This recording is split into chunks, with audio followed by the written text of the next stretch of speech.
Ce matin, je ne vais pas continuer encore la série sur les conversations avec Dieu. Mais, je vais un peu rebondir. Parce que je pense que tout ce que Pasteur Daniel avait partagé avec nous depuis plusieurs semaines, c'est vraiment essentiel pour vivre ce que je vais partager avec vous ce matin. Comme vous savez, quand vous entretenez une relation avec quelqu'un, vous entrez dans une relation et vous apprenez à connaître cette personne, il y a les étapes qu'on vit. Donc, quand on a une relation avec Dieu, on commence à le connaître par les moments qu'on passe avec lui, dans les moments de discussion, d'échange, de conversation avec lui. Et on a une vraie relation qui commence, qui se développe, une vraie amitié, une intimité relationnelle qui se crée dans ces moments d'échange, de relation avec Dieu. Quand on commence à avoir une relation avec n'importe qui, c'est le temps qu'on passe avec cette personne qui nous amène à savoir et comprendre et connaître cette personne, à savoir comment cette personne fonctionne, voir leur caractère, voir leur personnalité, voir comment la personne agit dans toutes sortes de différentes situations.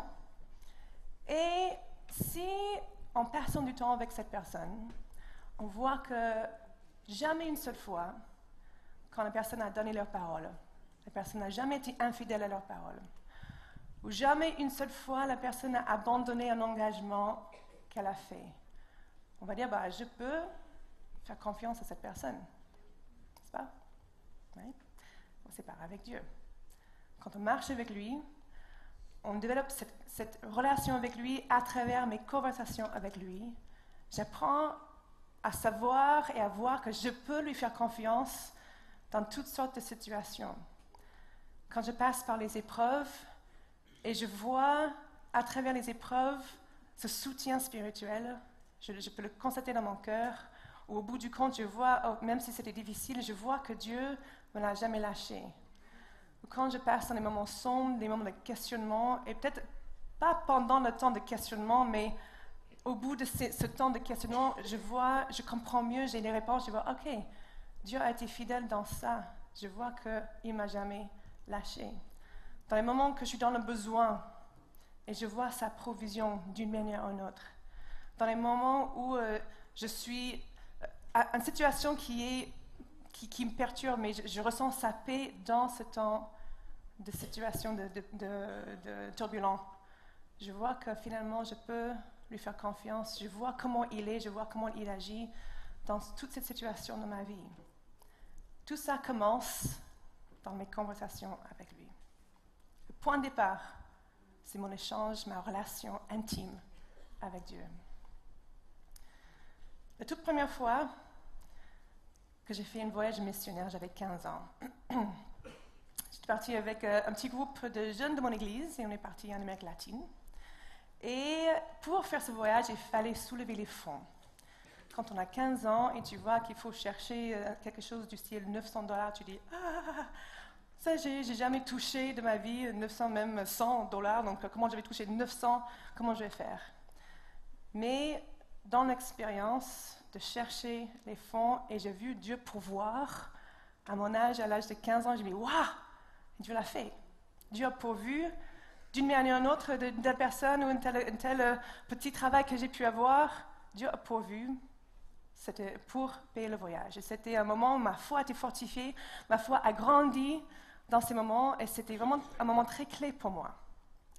L'année d'après, quand j'avais 16 ans, j'ai senti dans mon cœur, dans les moments de conversation avec Dieu, que je voulais renouveler l'expérience et encore faire un voyage missionnaire.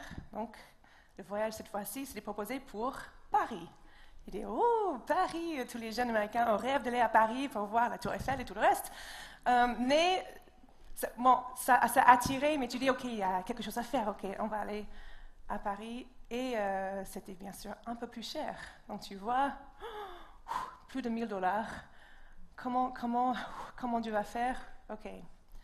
Dans les moments de conversation avec Dieu, mais c'est le cœur, si je l'ai fait la dernière fois, je vais encore le faire. Donc, ok, je vais faire confiance, je tremble, mais je vais faire confiance, il va pouvoir encore. Et il l'a fait. 10 ans plus tard, quand j'étais en train de me préparer pour revenir en France en tant que missionnaire. Alors, je ne savais pas à cette époque, quand j'avais 16 ans, que j'allais finir en France un jour en tant que missionnaire. C'était juste quelque chose que Dieu a fait. Et il a vraiment utilisé ce voyage pour me marquer, me montrer les besoins spirituels dans ce pays. Et mon cœur a été brisé pour ce pays.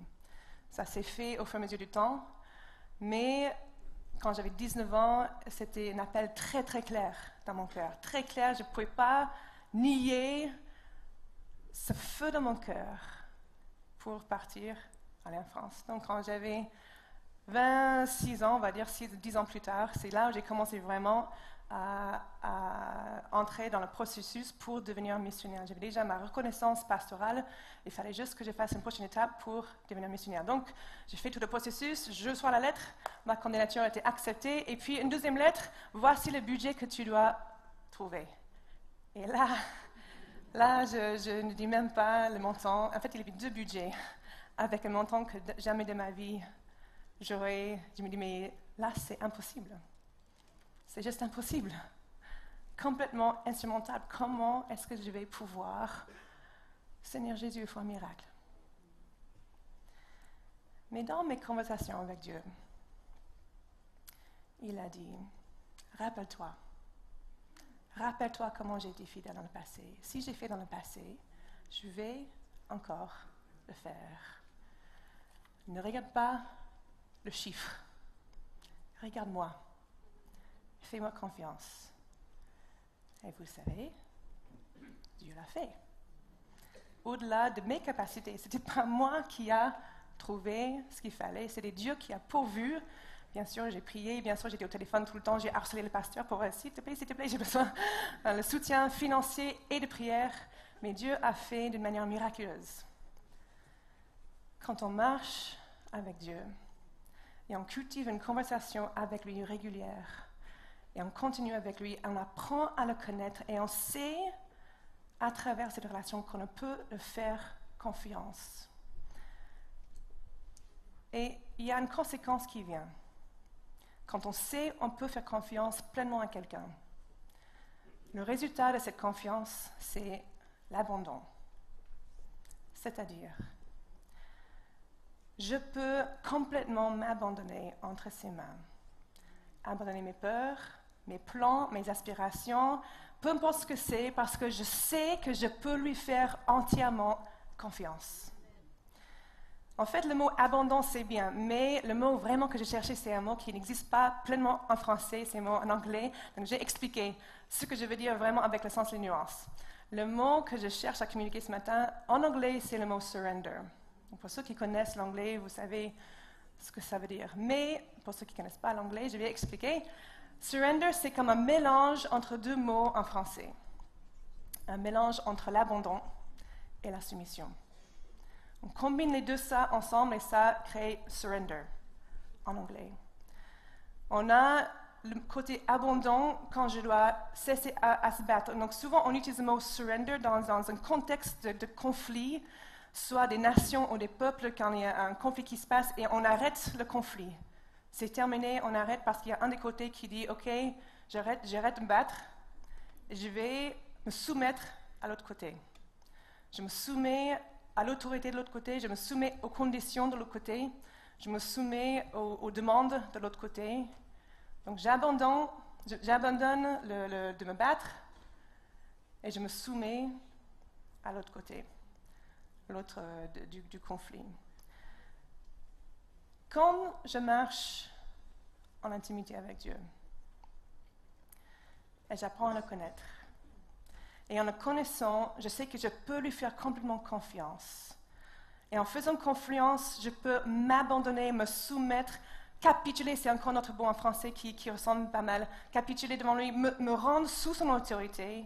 Je peux faire ça plus facilement parce que je sais que je peux lui faire confiance. Parce que j'ai vu révéler sa fidélité dans ma vie.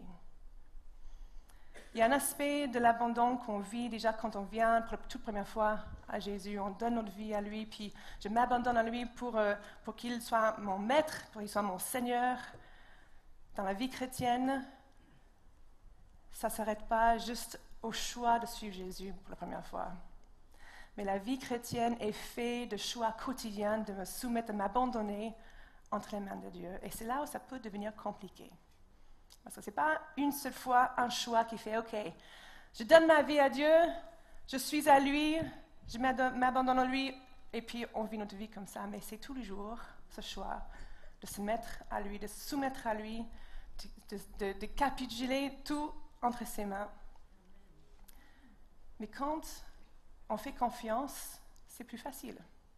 Par contre, quand on n'a pas pleinement confiance en lui, c'est un vrai défi. Quand je ne suis pas entièrement convaincue qu'il est bon, qu'il veut de bonnes choses pour moi, j'ai une tendance de vouloir garder mes choix pour moi et garder le contrôle de ma propre vie parce que je n'ai pas confiance. Est-ce que vous savez de quoi je parle? Sûrement, plusieurs ici ont déjà vécu ce désir de vouloir garder le contrôle parce que je n'ai pas confiance dans sa bonté. L'idée même de la soumission porte une nuance négative pour beaucoup de personnes, hommes et femmes, ce n'est pas que pour les femmes. Parce que derrière cette résistance de la soumission est l'idée que l'autorité n'est pas bienveillante. Donc je me protège, je vais résister contre les injustices parce que je n'ai pas envie de subir l'autorité de l'autre. Mais on peut vivre des situations dans nos vies où il y a l'autorité et une bonne autorité, bienveillante, et on peut vivre des situations où l'autorité n'est pas une bonne autorité. Mais on n'a jamais à craindre ça avec Dieu.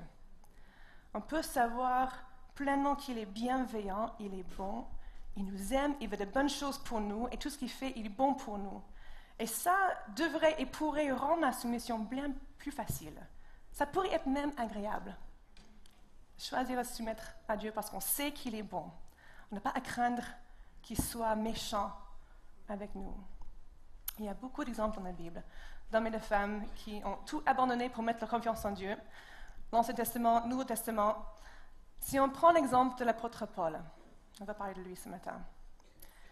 On a un très bel exemple de quelqu'un qui avait une situation en or. C'est quelqu'un qui avait tout plein de mérites en lui-même.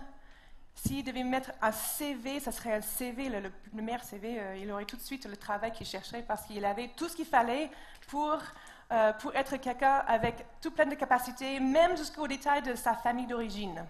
Donc il n'avait aucun contrôle sur ça, mais c'était juste, ça tombait bien pour lui. Mais un jour, alors qu'il préparait un mouvement de persécution contre les chrétiens, Dieu l'a arrêté brusquement. Et Dieu s'est révélé clairement à lui en l'appelant, à ce moment-là, il s'appelait Saul, pas encore Paul, il a changé ça plus tard. Et il a dit qu'il fallait qu'il fasse quelque chose de très spécifique. Donc, je vais lire un petit peu l'histoire, comme ça vous allez voir. Directement dans la parole, Actes chapitre 9, verset 1, je vais lire jusqu'à verset 9. Quant à Saul, il respirait toujours la menace et le meurtre contre les disciples du Seigneur. Il se rendait chez le grand prêtre. Il lui demanda les lettres pour les synagogues de Damas afin de pouvoir arrêter et amener à Jérusalem les partisans de cet enseignement qui trouveraient hommes ou femmes. Comme il était en chemin et qu'il approchait de Damas, tout à coup, une lumière qui venait du ciel resplendit autour de lui. Il tomba par terre et entendit une voix lui dire « Saul, Saul, pourquoi me persécutes-tu » Il répondit « Qui es-tu, Seigneur ?» Et le Seigneur dit « Moi, je suis Jésus, celui que tu persécutes. Lève-toi, entre dans la ville et on dira ce que tu dois faire. » Les hommes qui l'accompagnaient s'arrêtèrent, muets de stupeur. Ils entendaient bien la voix, mais ils ne voyaient personne. Saul se leva de terre, malgré les yeux ouverts, il ne voyait rien. On le prit par la main pour le conduire à Damas. Il resta 3 jours sans voir. Il ne mangea ni ne but rien.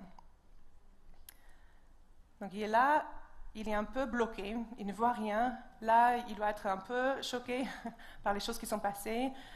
Et pas loin de là, il y a un gars qui s'appelle Ananias. Dieu parle à cet homme, Ananias, et dit « Ananias, je veux que tu ailles dans une telle rue, une telle maison, et je veux que tu parles à Saul. » Et lui dit « C'est le Saul bien qui a persécuté les personnes, qui mettait en prison et tout ça ?» Et Dieu dit « Oui, n'aie pas peur, je veux t'utiliser pour le libérer, parce que j'ai un plan pour la vie de Saul. Il sera ma voix pour proclamer les bonnes nouvelles aux non-juifs.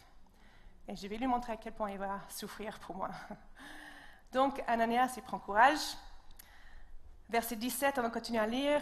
Ananias partit. Une fois entré dans la maison, il posa la main sur Saul en disant « Saul, mon frère », il appelle déjà mon frère, « le Seigneur Jésus qui t'est apparu sur le chemin par lequel tu venais m'a envoyé pour que tu retrouves la vue et que tu sois rempli du Saint-Esprit. » Aussitôt, il tomba comme les écailles de ses yeux et il retrouva la vue. Il se leva et fut baptisé. Tout de suite. Il n'a pas attendu. Il se leva, baptisé. Après avoir pris la nourriture, donc même avant de manger, il est parti se faire baptiser. Il est revenu, il a mangé. Il retrouva les forces. Il restait quelques jours avec les disciples qui étaient à Damas et se mit aussitôt à proclamer dans les synagogues que Jésus est le Fils de Dieu. Saul a vécu un changement radical. Radical. Je ne sais pas si vous imaginez, entre celui qui persécutait les croyants et puis devenir lui-même croyant. Vous vous rendez compte à tout ce qu'il devait lâcher pour suivre Christ. Sa réputation, toute sa formation, des années de travail, un travail de préparation avec un des meilleurs rabbins, le plus respecté à Jérusalem et dans le monde des Juifs à l'époque. Il y avait un des meilleurs tuteurs, très connu, très respecté. La fierté d'appartenir à un groupe avec une telle belle image parmi ce peuple, et après tout ça, devenir disciple de Jésus. Après tout ça, devenir disciple de Jésus. Je n'imagine même pas comment ses parents ont dû réagir, sa famille. La Bible ne dit pas, mais on peut imaginer que ça a été peut-être très dur pour eux. Et Paul parle de comment il a vécu cette expérience et comment lui, il voit ces choses. Dans la lettre aux Philippiens, il dit, je vais commencer au milieu du verset 4, « Si quelqu'un croit pouvoir se confier dans sa condition, dans tous ses mérites, dans tout ce qu'il a, je le peux plus encore. J'ai été circoncis le 8e jour, donc selon la loi. Je suis issu d'un peuple d'Israël, la tribu de Benjamin, et Benjamin était le deuxième fils de la femme préférée de Jacob, qui était aussi nommé Israël, celui qui a été le père des tribus d'Israël. Hébreu né d'Hébreu, donc pas d'étranger là-dedans, hébreu né d'Hébreu. En ce qui concerne la loi, j'étais pharisien. Du point de vue du zèle, j'étais persécuteur de l'Église. Par rapport à la justice de la loi, j'étais irréprochable. Mais ces qualités qui étaient pour moi des gains, je les ai regardées comme une perte à cause de Christ. Et je considère même tout comme une perte à cause du bien suprême qui est la connaissance de Jésus-Christ, mon Sauveur, mon Seigneur. À cause de lui, je me suis laissé dépouiller de tout. Et je considère tout cela comme des ordures afin de trouver et afin de gagner Christ. Je considère tout ça, tous mes mérites, comme des ordures afin de gagner Christ et de trouver en lui. Non avec ma justice, celle qui vient de la loi, mais avec celle qui s'obtient par la foi en Christ, la justice qui vient de Dieu est fondée sur la foi. Ainsi, je connaîtrai Christ, la puissance de sa résurrection, la communion à ses souffrances, en devenant conforme à lui dans sa mort, pour parvenir d'une manière à une autre à la résurrection des morts. Tout ce qu'il avait comme badge d'honneur, tout ce qu'il avait, il comptait comme une perte en espérant connaître Christ, pour lui ressembler par tous les moyens possibles. Je ne sais pas ce qui se passait dans la tête de Saul pendant qu'il était dans cette maison, juste après que Jésus soit révélé à lui. Il était aveugle, il ne mangeait pas, il était peut-être sous le choc, peut-être un peu sonné comme ça, je ne sais pas qu'est-ce qui s'est passé, mais à un moment ou à un autre, je pense qu'il a dû commencer à penser à sa vie, son passé, tout ce qui a été enseigné, tout ce qu'il croyait. Et peut-être là, il a pensé aussi à son avenir. Et peut-être il s'est posé les questions, mais je fais quoi maintenant? Qu'est-ce que je fais maintenant? Quelque part dans cet espace de ces 3 jours, je pense que Saul a décidé de tout lâcher, tout abandonner.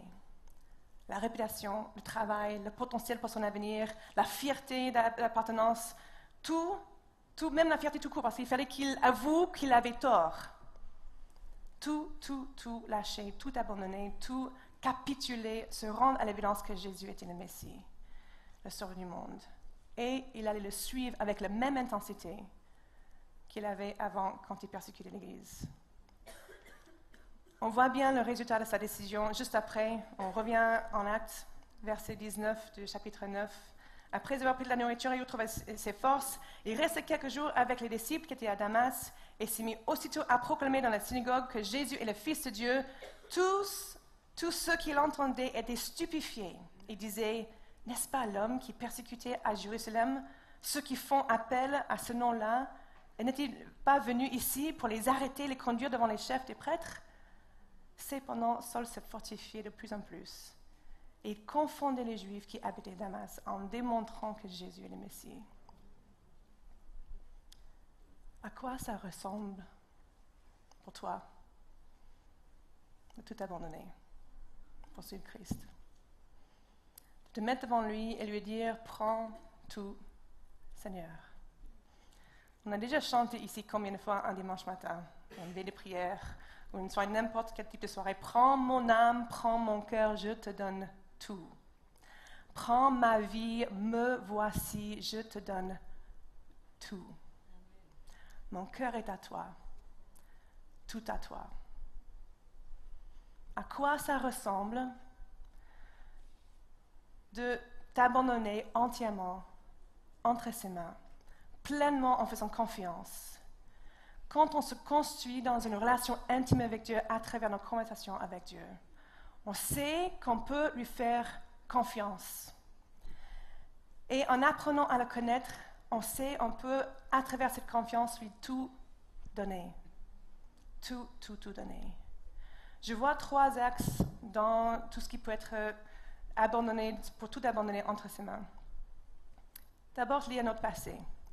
Peut-être comme Paul, on a des mérites, des réussites, la bonne réputation, ou peut-être tout ça, ça nous empêche de vraiment tout donner à Dieu parce qu'on dit, mais je pense que dans mon entourage, ça ne serait pas bien vu si je vis ma foi à ce point-là, vraiment en tout donner à Dieu.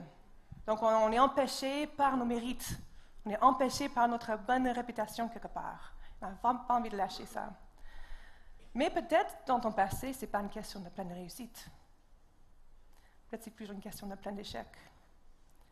Et tu dis, mais Dieu ne veut pas de moi, je suis disqualifié, je ne peux plus le servir, j'ai que des échecs dans mon passé, même si je voudrais lui donner, j'aimerais bien lui donner, mais il ne veut pas de mes échecs. C'est faux. C'est faux, il y a des choses dans nos vies, on a besoin d'abandonner, et peut-être aujourd'hui, c'est le moment d'abandonner son passé, avec tous ses échecs entre ses mains. Lâcher, abandonner la mauvaise réputation pour qu'elle soit restaurée par le Saint-Esprit en toi. Et par la grâce de Dieu à l'œuvre en toi, à l'intérieur de ta vie, que les choses puissent commencer à changer. On a des choses à abandonner. Peut-être dans le passé, soit le bien, soit le mauvais.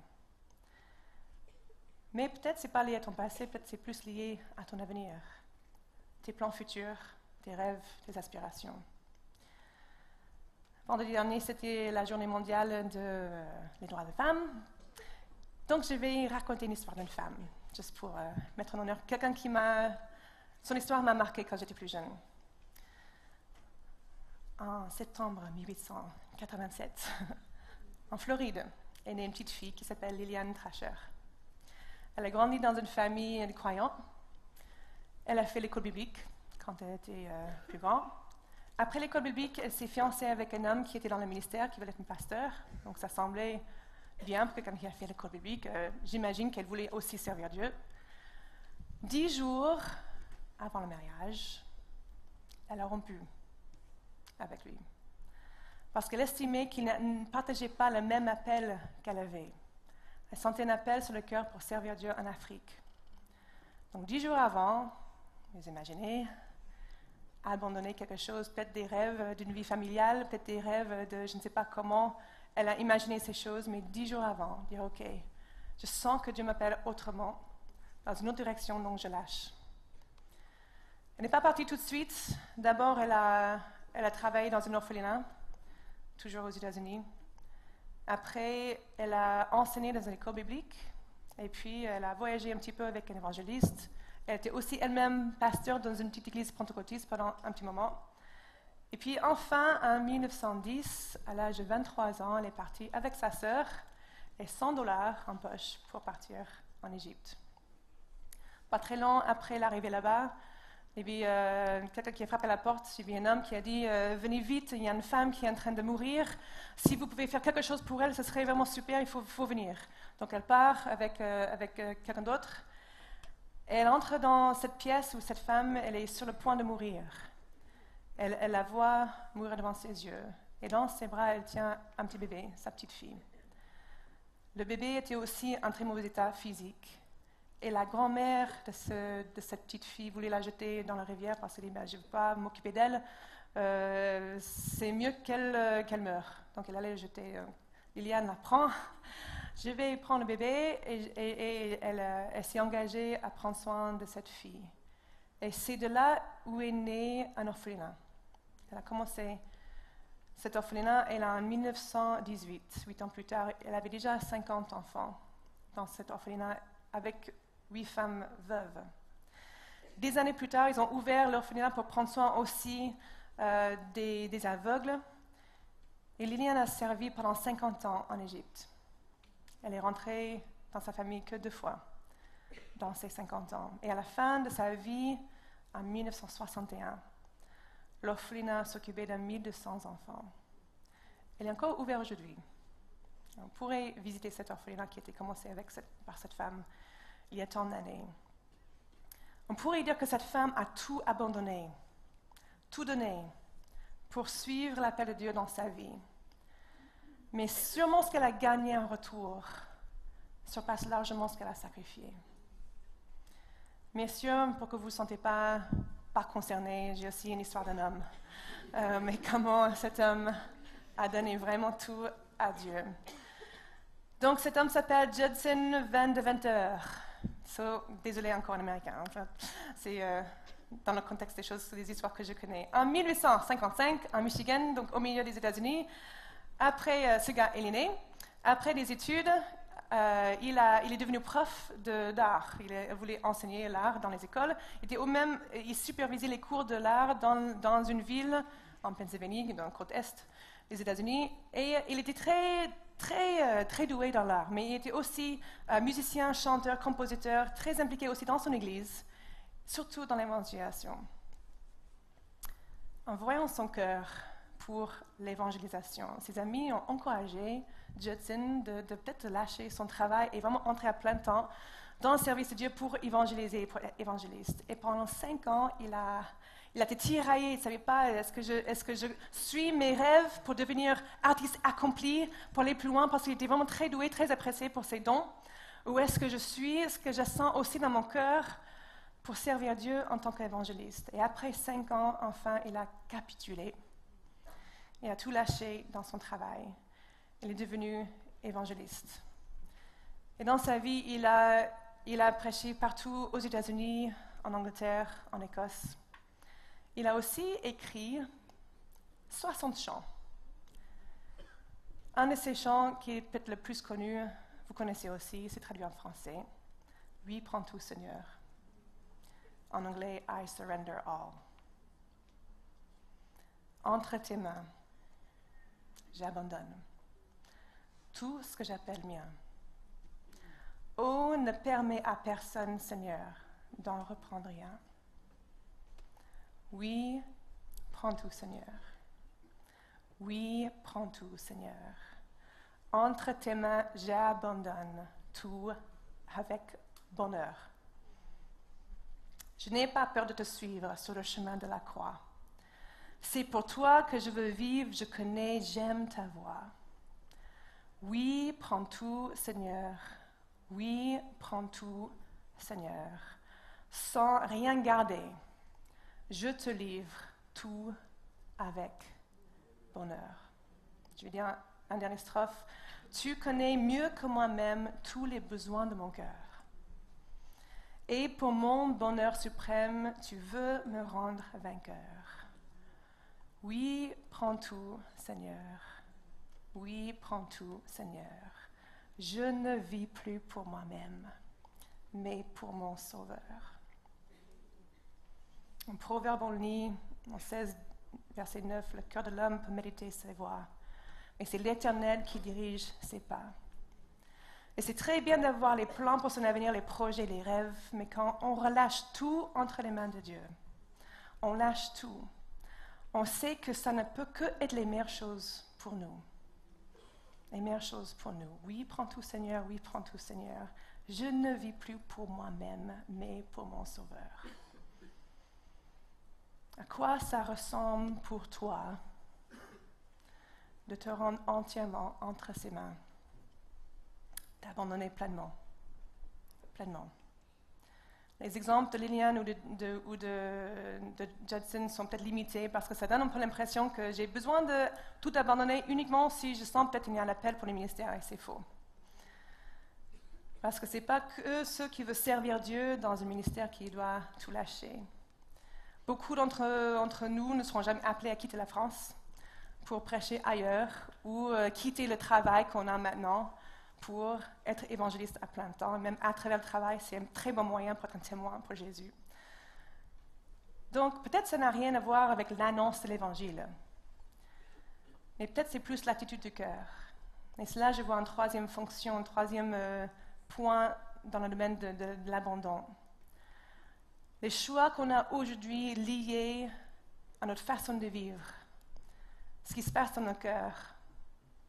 Peut-être Dieu t'appelle de pardonner à quelqu'un et tu n'as pas envie de pardonner. Ou peut-être il t'appelle à montrer la grâce envers quelqu'un qui t'a offensé. Et tu n'as pas envie de montrer la grâce envers quelqu'un qui t'a offensé. Peut-être c'est lié à tes finances, des relations, un choix de travail, un choix d'études. Il y a tellement de choses qu'on pourrait abandonner aujourd'hui, pas liées à la passé, pas liées à l'avenir, mais aujourd'hui, dans la façon de vivre notre vie aujourd'hui. Donc si je devais demander à quoi ça ressemble d'être pleinement abandonné entre les mains de Dieu pour ta vie aujourd'hui, il y aurait sûrement autant de réponses qu'il y a de personnes dans cette salle, les personnes qui regardent à travers l'Internet. Jésus lui-même, il a dit, celui qui s'est abandonné complètement jusqu'à la mort. Il a dit à ses disciples, si quelqu'un veut être mon disciple, qu'il renonce à lui-même, qu'il se charge de sa croix et qu'il me suive. En effet, celui qui voudra sauver sa vie la perdra. Mais celui qui la perdra à cause de moi la retrouvera. Celui qui le perdra pour moi la retrouvera. Que servira-t-il d'un homme de gagner le monde entier s'il perd son âme? Ou que pourra donner un homme en échange de son âme? Vous savez les choses qui fait le plus peur dans la lâcher-prise? C'est vraiment le fait de lâcher. C'est l'acte en soi de lâcher. Une fois que tu as lâché prise, on se rend compte que finalement c'est assez... on est libre. On lâche le contrôle et là on est libre. Et même on voit que c'est mieux. C'est extrêmement libérateur de donner le contrôle de nos vies à Jésus. Complètement libérateur. Merci. Voilà, une personne qui est d'accord. J'ai fait du rappel quand j'étais plus jeune, par moment. Donc, un moment où j'ai fait du rappel, c'était ici en France. J'étais dans les Cévennes, à la tour de Constance, qui fait 33 mètres d'auteur. Et après avoir fait la visite guidée de la tour, tu montes tout en haut, il y a tout un panorama à voir. Et si tu veux, tu as le choix de descendre par l'extérieur du mur en faisant du rappel. Donc, qui veut faire? Et, dans groupe, je sais pas, est-ce que je fais, est-ce que je ne fais pas?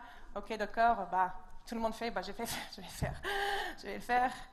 J'accepte de faire un grand défi. Et quand c'était mon tour, je me dis, pourquoi j'ai décidé de faire ça? J'ai pas envie de descendre par là, j'avais la trouille pas possible. des nœuds dans le ventre jusqu'à la gorge, mes mains qui tremblaient, je ne sentais plus mes jambes alors qu'on a besoin des jambes pour descendre avec le rappel. C'était impossible, j'avais juste pas envie de le faire. Mais avec l'aide des personnes qui sont là sur place, je me suis attachée. Quand c'était mon tour, tu as cette ceinture de sécurité autour, tu as la corde qui est là. Donc j'étais attachée, puis je monte sur le rebord du mur avec 33 mètres qui me séparent du sol. Et là, j'avais pensé que j'allais tomber dans les pommes. Tout mon corps tremblait.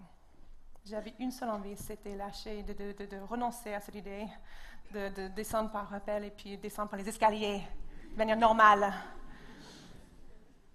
Donc, je descends sur le dernier rebord. Il y a une petite barre qui est là, qui est ancrée dans le mur. Et je m'accroche à la barre. Et là, j'étais bloquée. Impossible de lâcher la barre. Impossible, mais impossible de lâcher la barre. J'avais aucune envie d'abandonner cette barre. J'avais aucune envie de lâcher cette barre parce que c'était ancré pour moi, c'était une sécurité. Je n'avais pas confiance dans la ceinture de sécurité ni les cordes. J'avais confiance en cette barre et le tour et le mur là qui était là, c'était bien lucide. J'avais confiance là.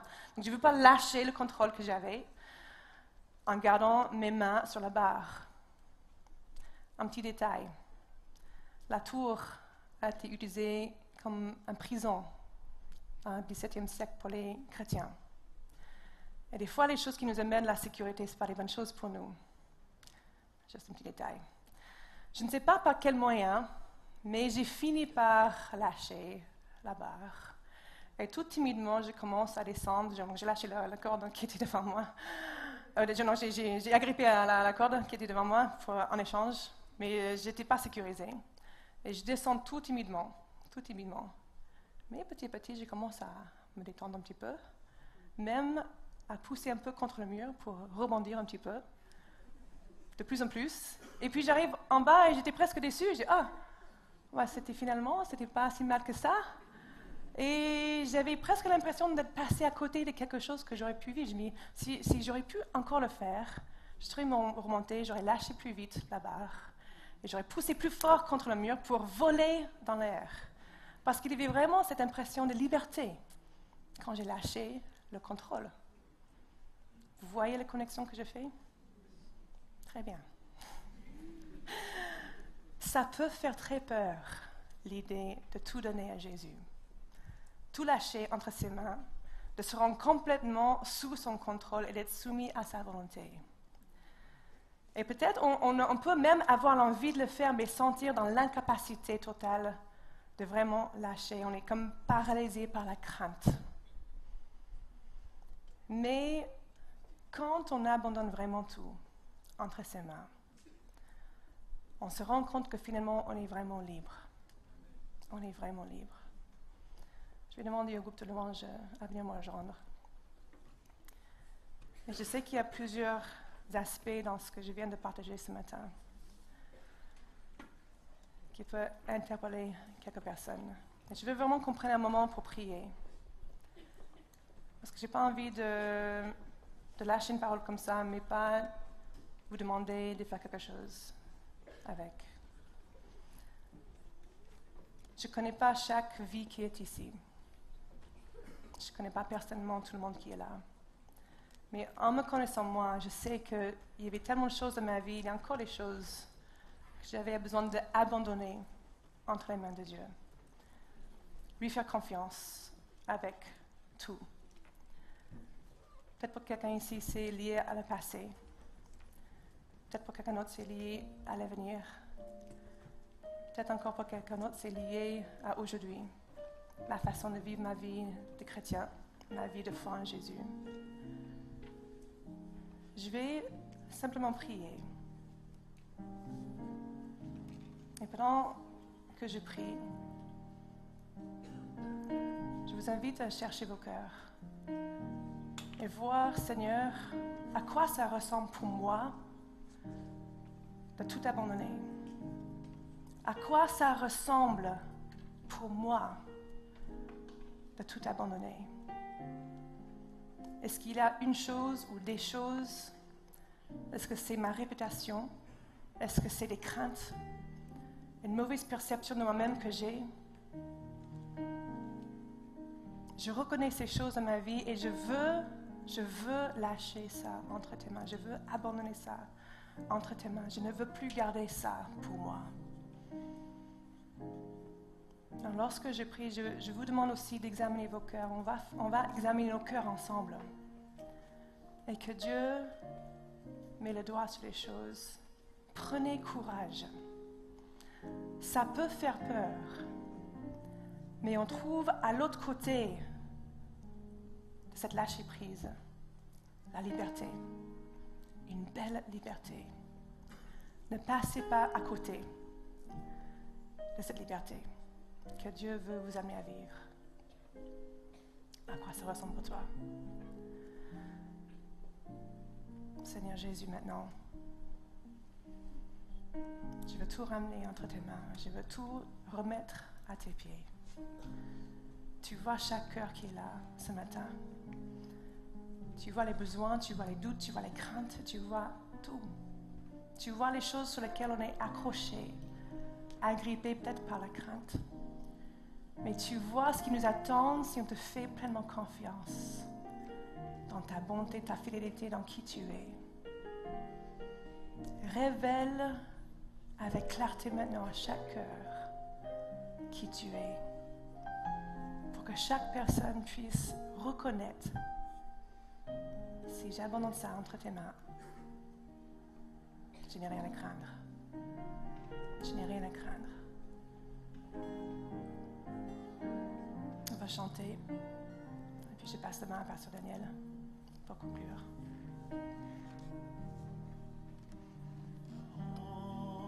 Entre tes mains, j'abandonne tout ce que j'appelle mien. On ne permet à personne, Seigneur, d'en reprendre entre tes mains. Seigneur, on peut se lever à nos places, s'il vous plaît.